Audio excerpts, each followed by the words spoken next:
할렐루야. 할렐루야. 네, 오늘 우리 말씀 가운데 예배 가운데 또 하나님이 우리의 삶 가운데 충만한 은혜를 주시기를 소망합니다. 여러분, 예배는 무조건 은혜 받는 시간이 되기를 소망합니다. 아멘. 네, 최근에 지금 지난주에 이제 제가 광고 때도 말씀드렸는데 조금씩 지금 이제 뭐 마이크 문제나 영상 문제나 이렇게 있었는데 지금 테스트 해보니까 훨씬 소리가 좋아져서 온라인으로 예배 드리시는 분들도 이제는 또 이렇게 음질이나 이런 것 때문에 어려움을 당하지 않기를 바라겠습니다. 우리 앞뒤 좌우로 한번 인사하겠습니다. 잘 오셨습니다. 은혜 받읍시다. 네, 은혜 받는 귀한 시간 되기를 소망합니다. 오늘은 부족함을 알고 주님께 맡길 때라는 제목으로 함께 하나님의 말씀의 은혜를 나누겠습니다. 오늘 본문을 제가 간략하게 전체적인 내용을 조금 소개하면 오늘 본문의 내용이 이렇습니다. 예루살렘을 떠나지 말고 약속을 기다리라는 그 말씀을 들은 많은 예수님을 따랐던 사람들이 모여 있었습니다. 말씀을 따라서 예루살렘에 머물러 가장 먼저 그들이 한 것이 뭐냐 하면 바로 기도에 힘쓴 것이죠. 그리고 말씀을 따라서 12사도 중에 오늘 한 사도가 없으니까 예수님을 팔고 그 죄책감에 못 이겨 죽음을 맞이한 유다를 대신해서 사도를 뽑는 것이 그의 이야기고요. 마지막으로 그 사도를 뽑는 중에 마띠아라는 사람이 12사도 중에 유다의 자리를 대신하게 되어집니다. 이것이 오늘 저희가 읽은 15절부터 26절까지의 말씀의 줄거리고 요약한 내용입니다.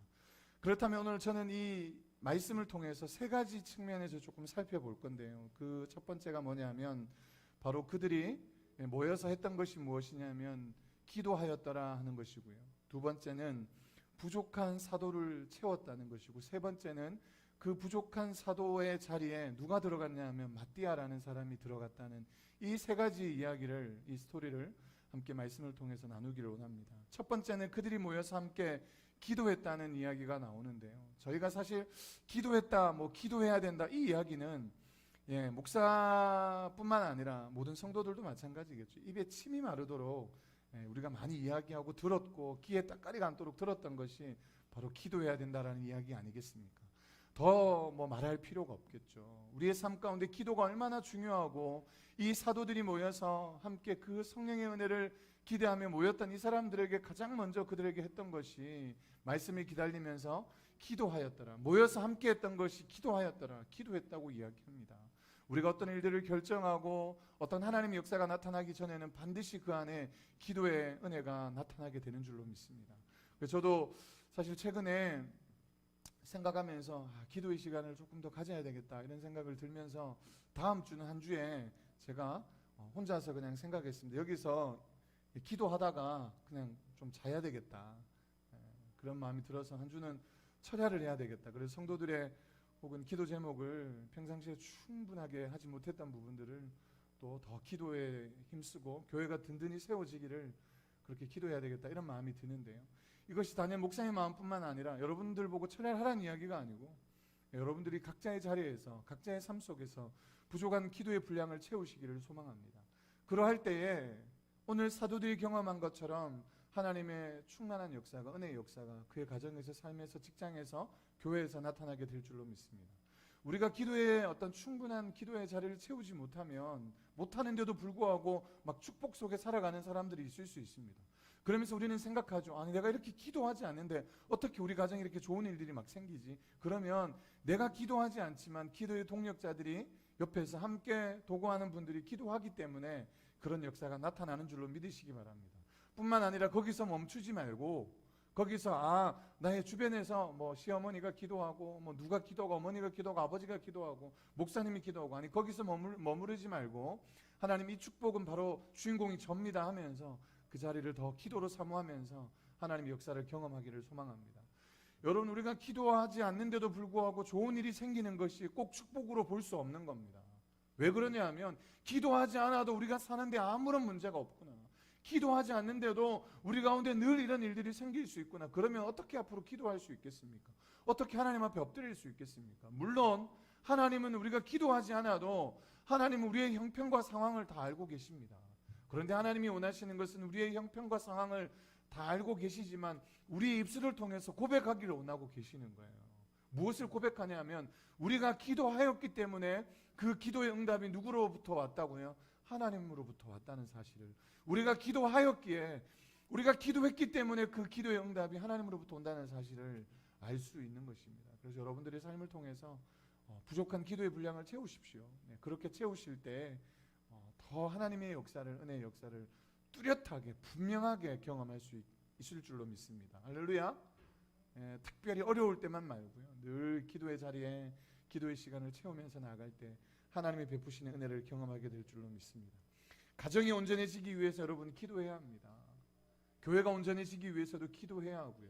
여러분이 기도해야 될 이유가 무엇이냐면, 여러분 언제나 사탄은 우리를 틈탈 수 있고, 언제나 우리를 시험에 들게 만들 수 있고, 언제나 우리를 넘어지게 만들 수 있습니다. 그런데 늘 기도하고 있을 때 사탄이 틈타지 못하잖아요. 기도하고 있을 때 우리를 건들지 못하잖아요. 우리를 막 건드려도 기도하고 있으니까, 은혜 충만해 있으면 그 사람을 건드려도 그 사람이 쉽게 넘어지지 않습니다. 그런데 우리 안에 은혜를 쏟고 기도하는 시간들이 없을 때, 여러분 그냥 평안할 때는 별 문제 없습니다. 그런데 조그만 시험이 우리의 삶 가운데 오면, 조그만 어려움만 우리의 삶 가운데 오면, 그때는 야단 나는 거죠. 그때는 우리가 시험 들고 낭망하고 막, 이거는 별것도 아닌 일인데 그것 때문에 힘들어하는 일들이 우리의 삶 가운데 생기지 않겠습니까? 초대교회 공동체 한번 생각해 보십시오. 여러분 그들이 나중에 우리가 계속해서 사도행전을 배우니까 알겠지만, 여러분 그들은 자기의 삶 가운데서 자기의 어떤 부족한 부분들을 다 내어놓고, 삶의 소유도 내어놓고 서로 나누어 썼던 그런 사람들입니다. 좋으면 한없이 좋죠. 그런데 여기에 시험거리가 없을까요? 여기에 어려움이 없을까요? 여기에 힘든 일들이 없을까요? 그렇지 않습니다. 더 많은 어려움과, 좋을 때는 아무런 문제가 없지만 조그만 풍파가 찾아오면, 조그만 어려움만 찾아오면 거기에 분명히 문제가, 어려움이 생길 수 있기 때문에 그렇다는 것이죠. 저 여러분들이 기도해야 하는 이유가 여기에 있다는 사실을 기억했으면 좋겠습니다. 그렇다면 두 번째는 뭐냐면, 두 번째는 부족한 사도를 채우는 것입니다. 제가 이 마띠아를 세우는 것과 부족한 부분을 채우는 것으로 두 가지 부분으로 굳이 나눈 이유가 있는데요. 시편에서 기록한 것처럼 베드로가 그것을 가지고 이야기합니다. 시편의 내용들을 읽으면서 이야기하죠. 그의 직분을 타인이 취하게 하소서라고 예언의 말씀을 통해서 부족한 그 사도, 12명의 사도 중에 11명으로 비어져 한 명이 비어 있으니까 그 비어진 사도를 이 베드로는 채우기를 원하고 있습니다. 그것이 누구의 말씀에 따라서? 하나님의 말씀에 따라서 부족한 부분을 채우려고 합니다. 여러분 한번 생각해 보십시오. 11명이나 12명이나 무슨 상관이 있겠습니까? 11명이서 일하나 사도들이, 여기에는 지금 우리가 알고 있는 것처럼 120명이 그 사람들이 있습니다. 물론 성경학자들은 이 120명이 정확하게 120명으로 120명이다. 1명, 2명, 3명, 4명, 120명이다. 이렇게 생각하는 것이 아니고 대략적으로 이 사도가 12명이고, 그리고 완전한 숫자가 10이라는 숫자를 곱하면 120이라는 숫자가 나오는데, 그때 그 당시에 그 무리에 속해 있었던 사람들은 정말 완전한 사람, 예수님이 완전한 숫자의 어떤 상징적으로 의미하면서 한 120명 정도가 되었다라고 이렇게 생각을 하고 있는데요. 어찌됐든지 간에 거기에 120명의 사람이 있는데 사도가 11명이 되었던 무슨 문제가 있겠습니까? 큰 문제가 없는 거예요. 11명이든 12명이든 별로 관계없습니다. 여러분 우리의 삶 속에, 상황 속에, 여러분 우리의 믿음과 우리의 상황 속에 11명이나 12명이나 무슨 상관이 있겠습니까?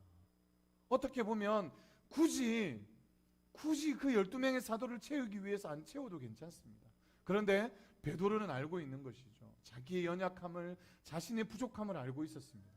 나로 이 12명으로도 되지 않는다는 사실을 알고 있었습니다. 그리고 뿐만 아니라 왜 예수님께서 그 예수님의 제자를 12명을 선택하셔서 그들을 택하셨는지 그 사실을 생각하면서 나의 생각과 나의 의가 아니라 하나님의 말씀에 비추어 봐서 이 12명으로 채우기를 원했던 것이죠. 그들이 부족한 것을 깨닫고 그들의 부족한 부분을 채우기를 원했다는 것입니다. 우리의 삶도 마찬가지죠. 우리가 어떤 일들을, 대단한 일들을 행하기 전에 우리의 삶 가운데 정말로 중요한 부분은 무엇이냐면 부족한 부분을 채우는 겁니다. 여러분 기적의 역사가, 사도행전의 이 기적의 역사가 행해지기 바로 직전에 그들이 행했던 것, 우리가 지난주 지지난주 들었던 것처럼 하나님의 말씀의 약속을 기억하고 그들이 모여가지고 첫 번째 기도했고, 두 번째는 그들의 부족한 부분들을 채웠다라는 사실을 기억해야 합니다. 우리가 어떤 중요한 일들을 앞두고 행해야 할 때 기도해야 되는 것은 당연한 것이고요. 우리의 부족한 부분을 주님 앞에 내어놓고 그것을 채워가야 될 줄로 믿습니다. 아멘. 그렇게 하나님 앞에 우리의 부족한 부분을 채워갈 때 하나님이 거기에서 일하시는 놀라운 은혜들을 경험하게 되는 것이죠. 우리 안에 부족한 것이 무엇인지 깨닫고 그것을 실행에 옮기는 것이 바로 중요한 우리의 삶의 과제인 줄로 믿습니다. 우리가 대단해서 쓰시는 것인가? 우리가 지금 실로 달란트가 많아서 하나님이 쓰시는 건가? 물론 우리가 달란트가 많아서 하나님이 쓰실 수 있으시죠. 그런데 우리가 달란트가 없으면 하나님이 쓰시지 못하냐? 그렇지 않습니다. 우리가 때로는 연약하고 부족하지만 달아봐도 잘난 것이 별로 없지만은 그러나 우리를 하나님께서 쓰시는 이유가 바로 하나님 앞에 우리의 부족을 내어놓을 때 그 일이 일어나게 되는 줄로 믿습니다. 저와 여러분들이 생각만 하고 있지 말고 믿음으로 결단하면서 우리의 약함을, 우리의 연약함을 주님 앞에 내어놓고 그 하나님이 일하실 수 있도록, 쓰실 수 있도록 내어드릴 수 있기를 소망합니다. 우리가 대단하게 여길 때, 우리가 막 뭔가 어떤 일들을 크게 사용하려고 할 때는 하나님 우리를 사용하지 않으세요. 우리의 힘으로 뭔가 일하려고 할 때는 하나님 우리를 사용하지 않으세요. 그럴 때는 분명히 문제가 생깁니다. 우리가 이것은 꼭 내가 할 수 있어, 이것은 이 정도는 내가 할 수 있어 라고 큰 소리치고 자부심을 가지고 일할 때, 그럴 때 꼭 문제가 생기더라고요.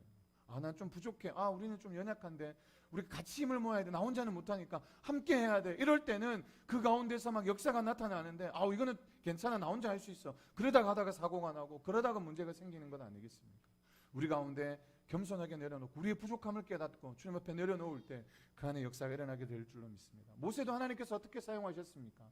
여러분, 모세가 하나님께서 모세를 사용하실 때 여러분 40세 정도 되었을 때 사용했으면 얼마나 좋겠습니까? 이제 뭐 그의 자리도, 그리고 그가 사람들에게 받는 어떤 지위도 있었고, 그리고 나이가 이 정도 한 40세쯤 됐으니까 삶의 어떤 경험도 많이 있었고, 이쯤 되면 하나님이 쓰시기에 충분했던 자리일지 모르겠습니다. 그런데 하나님께서 40세 된 모세를 사용하지 않으셨잖아요. 결국은 80세 된 노인을 하나님께서 사용하셨잖아요. 그때 우리가 알고 있는 것처럼 모세가 뭐라고 하나님 앞에 말합니까? 하나님, 내가 이제는 말도 잘 못하는 그런 사람인데 어떻게 나를 쓰시려고 하십니까? 그런데 어떻게 나를 쓰시려고 하십니까? 하나님, 내가 할 수 있는 것 별로 없는데 라고 고백할 때 하나님께서 그 이스라엘 백성들을 출애굽시키는 장본인으로, 리더십으로 그를 사용하셨던 것인 줄로 믿습니다. 저와 여러분들이 약점을 알고 그 연약함을 하나님 앞에 내어놓을 때, 그 부분이 하나님께서 채워가실 때 하나님의 역사는 나타나게 되어 있습니다. 여러분, 모세뿐만이겠습니까? 모세뿐만 아니죠. 다윗도 마찬가지입니다. 여러분, 사울과 초대 왕이었던 사울과 다윗을 비교해 보면 어떻냐 하면, 사울은 보통 사람들보다 어깨 위에 머리 하나가 더 있었다. 그러니까 쉽게 말하면 그 사울의 어깨에 사람들의 머리가 이렇게 있었다는 거예요. 그러면 적어도 우리의 머리가 이만큼 한 25cm, 한 30cm 정도 가령 생각해 봤을 때 보통 사람들보다 20-30cm가 더 컸던 사람이 바로 사울이었습니다. 제가 예전에도 한번 이야기한 적이 있는데, 이순신 장군이 썼던 칼 어디 전시장 가니까 있더라고요. 칼이 얼마나 하냐면 한 이만해요. 그리고 그 칼을 들려고 제가 키가 작은 게 아니잖아요. 제가 키가 굉장히 크다고 생각하는데 제가 들어도 그 185가 넘는, 제가 참고로 100kg가 넘는데 100kg가 넘는 사람이 들어도 쉽게 들고 휘두를 수 없는 그 칼을 장군들이 들었더라고요. 그러면 사울이 보통 사람들보다 어깨 위에 머리가 하나 더 했던 그 사람이 어떤 사람이었을까? 아마 전쟁에서 싸우거나 했을 때 굉장히 무시무시한 사람이 사울이었습니다. 그리고 성경은 용모가 준수하였다라 말하고 있는데, 얼굴이 잘생겼다 뭐 이런 이야기가 아니겠죠. 왕으로 삼을 때 우리를 부강하게 만들 수 있는 사람이 바로 사울이었다라고 생각했었고요. 왕으로 생각했을 때 손색이 없는 사람이 사울이었습니다. 그런데 반대로 다윗은 어떤 사람이었습니까? 다윗은 형들의 상황에 낄 수도 없는 그런 사람이었어요. 도대체가 들어갈 수 없는 사람이었습니다. 집에서 말제, 아무런 인정도 받지 못하고, 그리고 왕으로 뽑으려고 기름 부으려고 할 때 그 자리에 부르지도 않았던 사람이 다윗이었습니다. 아버지가 생각해도 너는 그냥 오지 마. 넌 필요 없어. 괜찮아. 너는 그냥 와도 그냥 왔다가 가야 되는데 그냥 너는 양이나 치고 있어. 그런 사람이 바로 다윗이었습니다. 그런데 하나님께서 누구를 선택하셨습니까? 물론 사울도 왕으로 삼으셨지만 결국은 버림을 받게 되고요. 하나님께서 다윗을 사용하신 것 아니겠습니까? 우리의 약함을 알고 내어놓을 때 하나님께서 우리를 통해서 놀라운 역사를 행하실 줄로 믿습니다. 여러분, 그 소년이 자기의 떡과 물고기를 내어놓을 때 그것을 통해서 5,000명이 먹었던 것처럼 우리 안에 작은 것이지만 부족한 부분들을 내어놓고 그것을 하나님의 힘으로 체험을 받기를 원하는 모습이 이 사도의 삶 가운데 있었던 것인 줄로 믿습니다.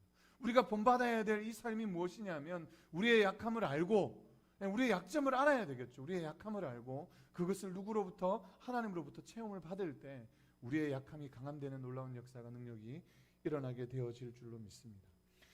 그리고 이 마띠아를 뽑는 이 상황을 여러분들이 알고 계시겠지만, 이 마띠아를 뽑을 때 여러분 그냥 다수결로 뽑은 것이 아닙니다. 다수결. 자, 마띠아를 뽑을까요? 요셉을 뽑을까요? 손들어 보세요. 요셉 손들어 보세요. 마띠아 손들어 보세요. 이러고 뽑은 것이 아닙니다. 어떻게 뽑았습니까? 제비를 뽑죠.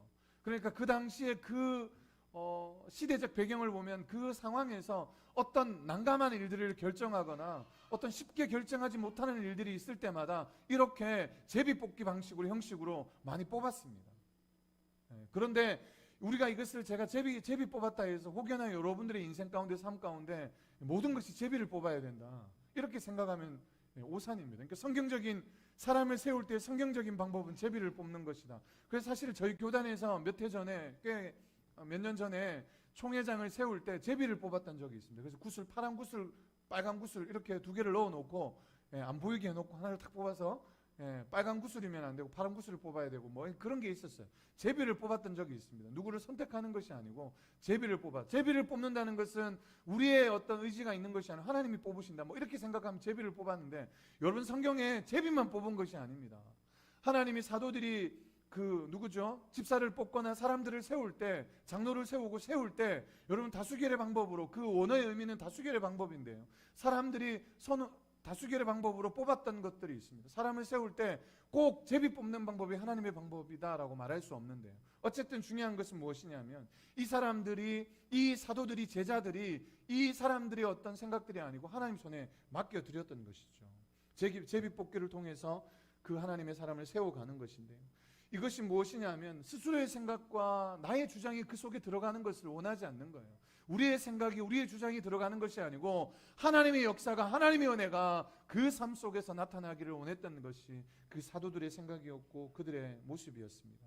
그들 스스로 약함을 알기 때문에 오직 주님 앞에 내려놓는 삶을 살았던 것이죠. 포기하는 것이 아니고요, 나의 주권을 포기하는 것이 아니고요, 내려놓았던 삶을 살았습니다. 포기와 내려놓음의 어떤 다른 것을 이야기를 하자면, 포기는 더 할 수 있는데도 힘들다도 멈추는 것이 포기고요, 내려놓으면 할 수 있음에도 불구하고 하나님의 뜻을 받아들여서 하나님을 위해 하지 않는 것이 바로 내려놓음인 것입니다. 포기는 내 생각대로 멈추는 것이고, 내려놓음은 사랑 때문에 정지하는 것이 바로 내려놓음입니다. 포기는 불신이고 내려놓음은 믿음입니다. 포기는 자기를 비하하는 것이고 내려놓음은 자기를 부인하는 것입니다. 이렇게 말하면 그게 그거 같고 그게 그거 같을 수 있습니다. 그런데 중요한 것은 포기하면 하나님과의 관계가 멀어지지만 내려놓으면 하나님과 관계가 가까워집니다. 우리가 그냥 하기 싫다고 포기하는 것이 아니고, 하기 싫다고 그냥 안 하는 것이 아니고, 할 수 있지만 하나님의 말씀 가운데, 뜻 가운데 내려놓을 때, 우리의 약함을 내려놓을 때 하나님이 그 속에서 일하실 줄로 믿습니다. 신약자 에케르트라는 사람에게 한 청년이 찾아와서 물었습니다. 선생님, 하나님이 주신 기쁨을 누리고 싶은데 어떻게 하면 하나님이 주신 기쁨을 누릴 수 있을까요? 라고 묻습니다. 저는 세상이 주는 즐거움이 너무 커서, 세상이 주는 즐거움이 너무 많아서 이 하나님이 주는 즐거움을, 하나님이 주는 기쁨을 누리지 못했습니다. 어떻게 하면 누릴 수 있을까요? 라고 하니까 그 선생님이, 에케르트가 묻습니다. 하나님이 주시는 기쁨을 경험해 보셨습니까? 라고 그 청년에게 물었어요. 그러니까 지금 세상이 주는 기쁨 말고 하나님이 주시는 기쁨을 경험해 본 적이 있습니까? 이렇게 묻는 거예요. 그런데 청년이 잠시 고민한 뒤에 이렇게 이야기합니다. 경험해 본 것 같다, 비슷한 것 같다라고 이렇게 얘기를 한 거예요. 하나님이 주시는 기쁨을 경험하고 있는 것 같다라고 한참을 고민하다가 이야기했습니다. 그런데 이 에케르트가 그 청년에게 뭐라고 말하냐면, 하나님이 주시는 기쁨을 느껴본 사람은 절대로 형제님과 같은 고민을 하지 않습니다. 우리의 몸을 물을 담그는 항아리와 같아서 두 가지를 동시에 담을 수 없다. 항아리의 반틈쯤 세상의 기쁨이 채워져 있고 또 반틈은 하나님의 기쁨을 채울 수 있느냐? 그럴 수 없다는 거예요. 그러면 어떻게 하냐? 이 포도주가 그 항아리에 담겨져 있습니다. 반틈 정도 항아리에 포도주가 담겨져 있는데 거기에 물을 반틈 부으면 어떻게 됩니까? 두 가지 다 못 쓰게 되는 거예요. 포도주는 포도주대로 못 쓰게 되고 물은 물대로 못 먹게 되는 겁니다. 그런데 그 포도주를 다 비워내고 그 속에 물을 채우든지 아니면 물을 다 비워내고 그 속에 포도주를 비우든지, 그러니까 세상의 기쁨과 하나님의 기쁨을 함께 할 수 없다는 거예요. 제자들이 선택했던 것은 내려놓은 삶을 그들이 살았던 것이죠. 하나님의 역사가 나타나기 위해서는 내 힘이 아니라 하나님의 역사가 나타나기 위해서는 그들이 행했던 것이 바로 내려놓은 삶이 필요했던 것입니다. 우리의 삶도 마찬가지죠. 하나님이 일하기를 원하시면 하나님의 기쁨을 우리의 삶을 채워야 합니다. 포도주가 채워져 있는데 물을 부으면 안 되는 격이죠. 우리가 그 속에 세상의 기쁨으로 채워져 있던 그 항아리를 다시금 다 내려놓고 그것을 내려놓는다고 표현할 수 있는 것이죠. 우리가 충분히 누릴 수 있지만 그것들을 다 내려놓는 겁니다. 한 가지씩 내려놓는 것이죠. 그리고 그 속에 하나님의 사랑으로, 하나님의 은혜로, 하나님의 기쁨으로 그 삶을, 그 항아리를 채우는 거예요. 그러할 때 하나님이 주시는 하나님의 평안이, 은혜가 우리의 삶 가운데 진정으로 나타나게 될 줄로 믿습니다. 때로는 우리가 낙담하고 좌절하고 넘어지면 세상의 기쁨들을 막 누리려고 하죠. 여러분, 요즘에 청소년들에게 한번 물어보십시오. 너희는 뭐가 제일 필요해? 돈 말고는. 돈이 1번이에요. 1번. 세상의 기쁨이 1번입니다. 신앙을 가지고 믿음을 가지고 살아도 마찬가지인 것이죠. 저희 집에서 며칠 전에 어젠가 아ren가 애들을 놓고 물었습니다. 너희는 행복의 조건이 뭐니라고 이렇게 엄마가 애들한테 막 물었는데요. 애들이 몇 가지 막 이야기하다가 저희 아들이 먼저 막 이야기하다가 뭐 몇 가지를 이야기했죠. 그런데 저희 딸이 이야기하면서 의도가 있는지 정확하게 그의 믿음인지 신앙인지 모르겠지만 막 이야기하다가 삶의 기쁨을 누릴 수 있는 어떤 그 가치가 하나님이 있어야 된다. 우리가 기쁨을 누리려면 하나님이 있어야 된다. 그러니까 저희 둘째가 저기 있네. 둘째가 이렇게 얘기하면 아 맞다, 하나님이지. 뭐 이러면서 하나님을 넣으려고 하더라고요. 우리도 비슷하지 않을까요? 우리가 세상의 조건, 세상에 막 기쁨이 채울 수 있는 게 뭘까? 돈, 뭐 그다음에 건강, 뭐 다 하다가 하나님은 저 뒷순위에 있을지 모르겠어요. 저 뒤에 겨우 하나님이 그 우리 5손가락 안에 10손가락 안에 꼽힐지 모르겠습니다. 그런데 아니죠. 우리의 삶 속에 우리의 기쁨, 우리의 삶 가운데 기쁨을 누릴 수 있는 그 1순위가 뭐겠습니까? 여러분, 돈이 많고 건강하고 아무리 뭐 해도 뭐 하겠습니까? 당장에 우리의 삶 가운데 기쁨을 누리고 우리가 조금 뭐 잘 사는 것 같이 누릴지 모르겠지만 한 방에 갈 수 있는 거잖아요. 우리가 그거 돈을 믿을 수 없는 거잖아요. 한 방에 갈 수 있는 거잖아요. 우리 건강하다고 여러분 느끼고 생각하시지만 건강도 어느 순간 한 방에 갈 수 있잖아요. 최근에 유상철 감독님이 돌아가셨잖아요. 얼마나 건강했겠습니까? 건강에는 누구보다 자부했을 거예요. 그런데 결국은 암이 들어오니까 그가 속해 있었던 축구팀에서 마지막 시즌을 마치고 이야기했습니다. 내가 다시 돌아올 때 암을 이기고 돌아오겠다고. 제가 근데 사실 그 모습을 보면서, 그때 그 인터뷰를 보면서 속으로 두 마음이 있었어요. 하나는 진짜 암을 이기고 돌아왔으면 좋겠다. 근데 두 번째는 이기고 싶다고 다 이길 수 있는 건가? 그가 자부한다고, 그가 생각한다고 다 할 수 있을까 하는 생각들을 그때 해봤었는데요. 결국은 이기지 못하고 하늘나라로 갈 수밖에 없는 것이죠. 여러분, 우리 인생도 마찬가지입니다. 우리가 뭐 건강이 최고고 뭐가 최고고 아니요. 하나님이 우리의 삶에, 우리의 기쁨의 1순위가 되어야 될 줄로 믿습니다. 그렇기 위해서는 다른 것이 아니라 가장 하나님으로 우리의 삶을 채워야 되지 않겠습니까? 우리의 부족한 부분, 그 주님의 은혜로 채울 수 있는 저와 여러분들 되기를 주의 이름으로 축복합니다. 그렇다면 마지막 세 번째인데요. 이 세 번째는 사도를 세우는데 누구를 세웠냐 하면 마띠아라는 사람을, 이제 12명 중에 한 명이 부족했는데 그 부족한 한 명을 마띠아로 채워졌습니다. 23절 말씀인데요. 저 23절 말씀 같이 한번 읽었으면 좋겠습니다. 23절 말씀 같이 읽겠습니다. 시작. 그들이 두 사람을 내세우니 하나는 바사바라고도 하고 별명은 유스도라고 하는 요셉이요, 하나는 마띠아라. 여러분, 이거 그냥 이 문맥에서 한번 잘 살펴보십시오. 문맥에서 굉장히 부당하다는 생각이 들지 않습니까?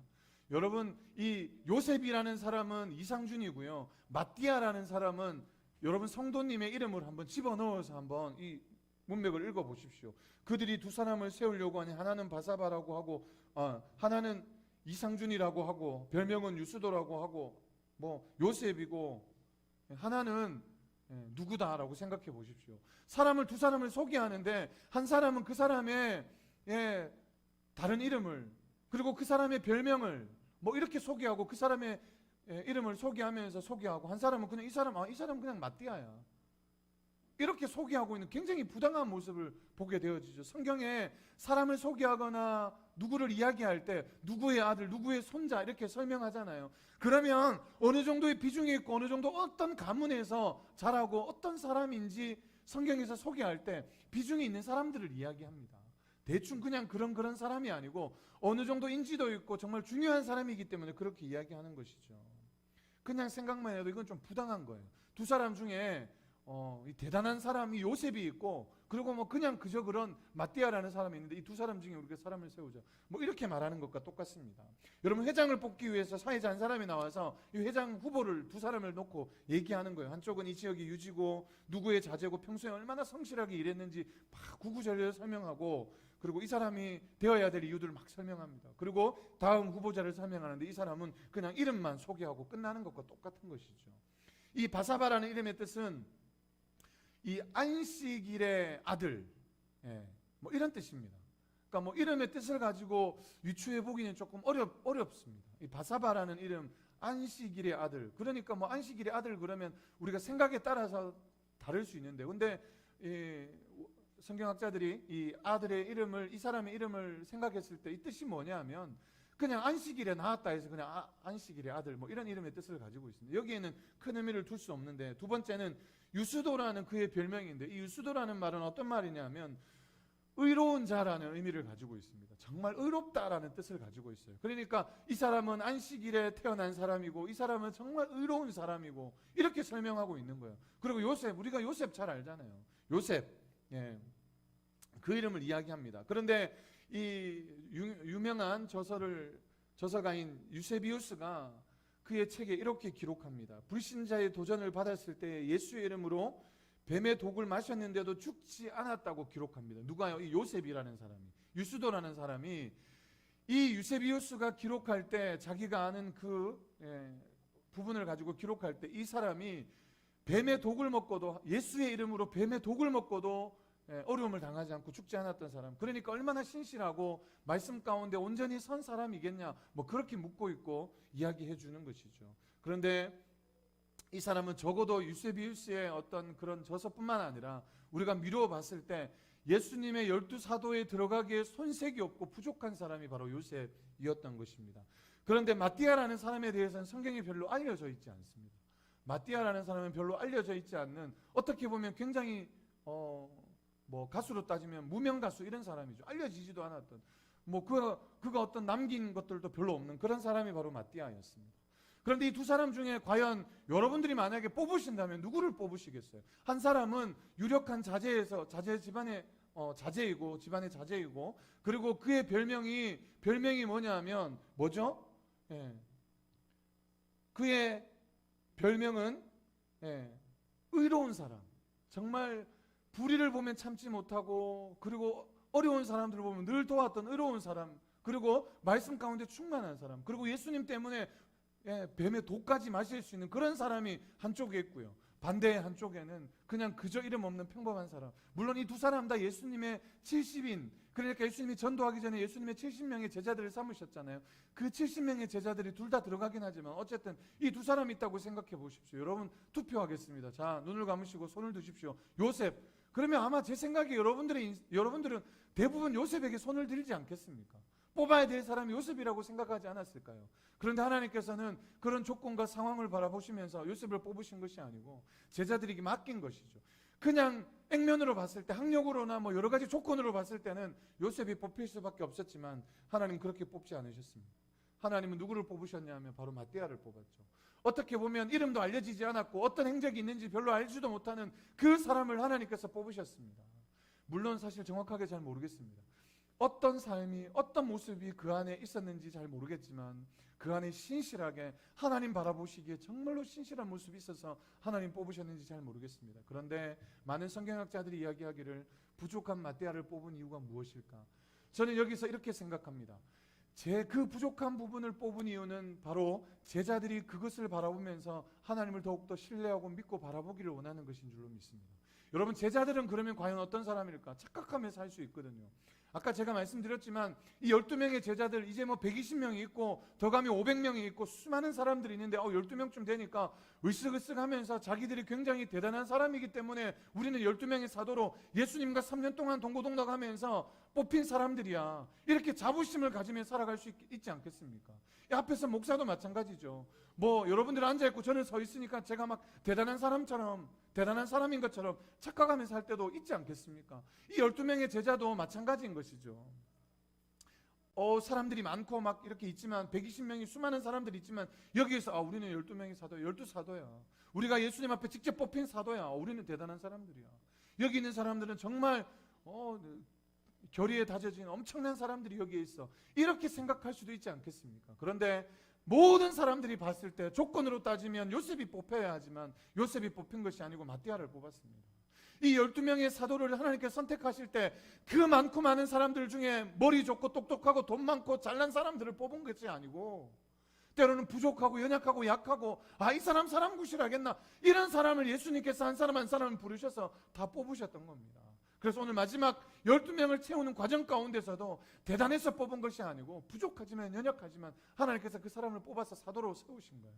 여러분, 많고 많은 사람들 중에 우리가 대단해서 예수 그리스도께서 하나님께서 우리를 선택해서 뽑으신 것이 아닙니다. 우리의 조건을 갖추었기 때문에 우리를 뽑으신 것이 아니에요. 우리가 정말 착한 일하고 의로운 삶을 살고, 여러분 조금만 힘든 사람 보면 늘 같이 도와서 내가 그런 사람이기 때문에 나를 교회로 부르셨고 나를 초대했구나, 나를 제자로 삼으셨구나, 나를 성도로 아니에요.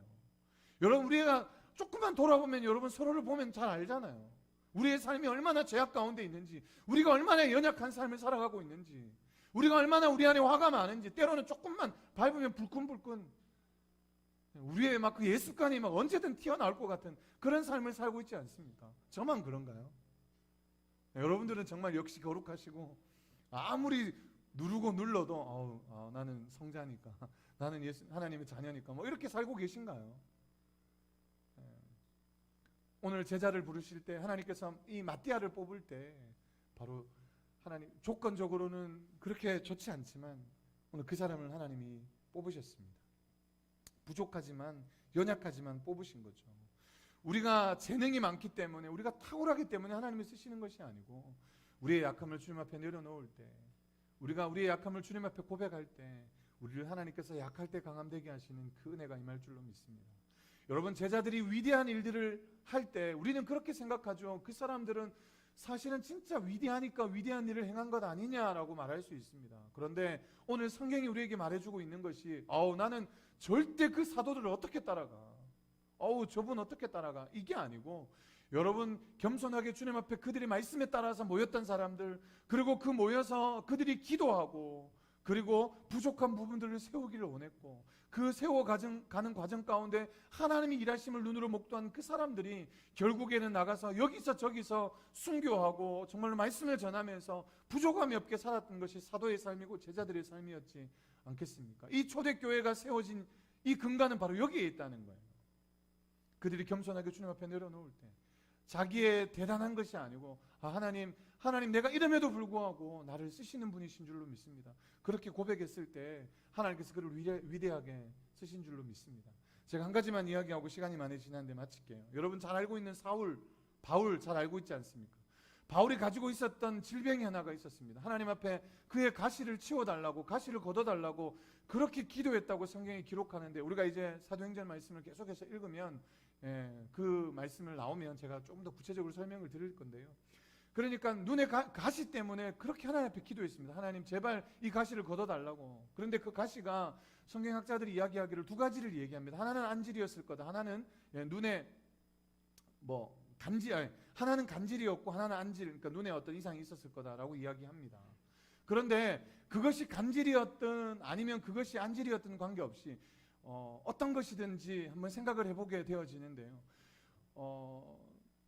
그냥 한 이것을 만약에 조현병, 그 간질이라고 만약에 생각을 해보면서 우리가 경험을 해보면 과연 어떨까? 여러분 한번 생각해 보십시오. 위대한 사도인 이 사도 바울이 가는 곳마다 막 하나님의 귀한 역사를 드러내고 막 수많은 선교의 현장 가운데서 일했던 이 사울 입장, 바울의 입장에서 한번 생각해 보면 여러분 한번 생각해 보십시오. 정말 보기 좋고 모양 좋고 막 이래야 되지 않겠습니까? 가는 곳곳마다 막 은혜를 누리고 막 복된 삶들을 누려야 되지 않겠습니까? 그런데 막 복음을 전하다가 어떤 일들을 막 행하다가 간질을 알아요. 여러분 뭐 학교 다닐 때 한 명쯤 정도는 본 기억이 있지 않겠습니까? 간질을 그 발작이 일어나면 그 발작을 일으키는 사람의 모습이 어떻습니까? 보기 흉할 정도로 막 얼굴도 일그러지고 막 그렇지 않겠습니까? 막 입에서는 막 침도 막 흘러내리고 막 그런 모습이지 않겠어요? 바울의 입장에서 여러분 위대한 사도라고 일컬음을 받는 그 바울의 입장에서 하나님 앞에 그렇게 간절하게 기도한 거예요. 하나님 제발 제가 그래도 이 바울 이제 사도로서 하나님 이것을 증거하고 살려면 이 가시 정도는 없어야 되지 않겠습니까? 제발 그렇게 하나님 앞에 간절하게 크게 3번이나 기도했는데도 불구하고 하나님께서 그거를 거둬가지 않으셨죠. 고린도전서 12장 9절에 이렇게 말합니다. 나에게 이르시기를 내 은혜가 내게 족하도다. 이는 내 능력이 약한 데서 온전하여짐이라 하신지라. 그러므로 도리어 크게 기뻐함으로 나의 여러 약한 것들에 대하여 자랑하리니 이는 그리스도의 능력이 내게 머물게 하려 함이라. 그렇게 증거하고 있습니다. 여러분 한번 생각해 보십시오. 3번이나 그렇게 크게 3번 기도했다는 것은 정확하진 않지만 뭐 몇 날 며칠 금식하면서 매달렸던 것 아니겠습니까? 그래서 응답이 없어요. 그래서 다음번에 2번째 하나님 이번에 내가 큰 마음 먹고 이 간질 때문에 아니면 안질 때문에 내가 주님 앞에 기도해야죠. 그러고 막 몇 날 며칠 또 금식하고 기도하면서 간절하게 매달려서 하나님 앞에 기도했는데 하나님 응답이 없으신 거예요. 또 이번에 사람은 그래도 3번까지는 해봐야지 3번째까지 막 그렇게 하나님 앞에 기도했는데 하나님께서 그때 응답하신 것이 바로 고린도후서 12장 9절에 이렇게 말씀하고 있는 거예요. 내 은혜가 내게 족하다. 내가 이미 너에게 베풀어 준 것이 족하다고 이야기하고 있는 거예요. 그래서 그가 고백하죠. 약한 데서 온전하여짐이라 하는 그 말씀 가운데 내가 약한 것들을 자랑한다. 그렇게 말합니다. 여러분 막 간질하면서 일그러지고 모양이 그렇고 막 그렇게 덩그러니 떨어져 있는 그 모습이 있을 수 있지만 그럼에도 불구하고 내가 주의 복음을 전하는 증거자로 하나님 나를 통해서 이 일들을 행하셨다. 여러분 신약 성경이 27권입니다. 그런데 바울이 기록한 것이 13권이나 돼요. 여러분 한 권만 기록해도 하나님의 그 은혜 없이는 가능하겠습니까? 그런데 신약 성경의 27권 중에 거의 반틈을 차지하는 13권이나 기록한 하나님께서 바울을 어떻게 사랑하셨고 사용하셨기에 이런 글들을 이렇게 하나님의 말씀을 쓸 수 있었겠습니까?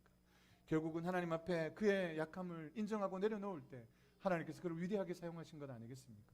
우리가 대단한 일들을 큰 일들을 행할 수 있습니다. 그러나 먼저 우리가 행해야 될 것이 있죠. 하나님 앞에 겸손하게 엎드려서 기도하고 그리고 우리의 부족한 부분들을 내려놓고 우리의 약함을 주님께서 채워주시도록 기도할 때 그때부터 이제 하나님의 역사는 시작되어질 줄로 믿습니다. 할렐루야.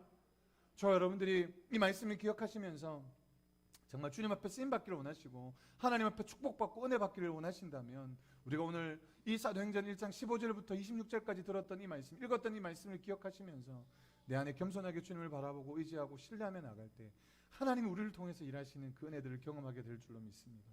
할렐루야. 그래서 주님 내가 더 하나님 기도의 분량을 채우겠습니다. 하나님 나의 약한 부분을 익은 것을 주님 앞에 내어놓겠습니다. 내가 선줄로 여기지 않고 넘어질까 두려워하면서 여전히 나의 주변을 살피고 나의 모난 부분이 무엇인지 깨닫고 그 부분을 하나님 앞에 내려놓고 나가겠습니다. 그런 삶을 살아갈 때 그리고 우리의 인생의 삶에 나를 사용하시는 이유가 주님 내가 강하기 때문에 내가 잘났기 때문이 아니라 하나님 앞에 이렇게 겸손하게 내려놓기에 나를 사용하시는군요. 그렇게 주님을 인정하며 나갈 때 하나님께서 우리를 통해서 일하시는 놀라운 은혜를 능력을 경험하게 될 줄로 믿습니다. 저 여러분들이 그 믿음 가지고 또 이번 한 주 또 다시 한번 도전하면서 하나님 역시 약할 때 강함되게 하시는 분이실 줄로 믿습니다. 나의 나된 모습들을 내려놓고 주님이 우리의 삶 가운데 일하여 주시옵소서. 그렇게 기도하며 이 한 주를 승리하며 나갈 수 있기를 주의 이름으로 축복합니다. 기도하겠습니다.